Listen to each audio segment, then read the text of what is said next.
Ayan, nabalatan na natin yung mga talong ha. Lalagyan na natin to sa itlog. Yung itlog, chinek ko muna kung fresh. Dahil yung kagaya ng lagi kong sinasabi, itry nyo muna siyang ilagay sa tubig. Kapag lumubog, ibig sabihin ng itlog fresh. Kapag ang itlog is lumutang, ibig sabihin nun luma na. So wag nyo nang gagamitin at baka sumakit lang ang inyong tiyan.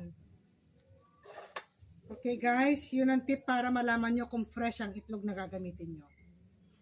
So, gagawin na natin dito sa itlog. Yung itlog natin, dalawa lang ginamit ko. O ayan, nilagyan ko na yan ng asin at saka ng paminta. Tara, iprito na natin. Ayan guys, ganito ang ginawa ko. Oh. Pinagsama-sama ko na siyang lahat. Para isang prituhan na lang. Tinanggal ko na yung pinakatangkay niya.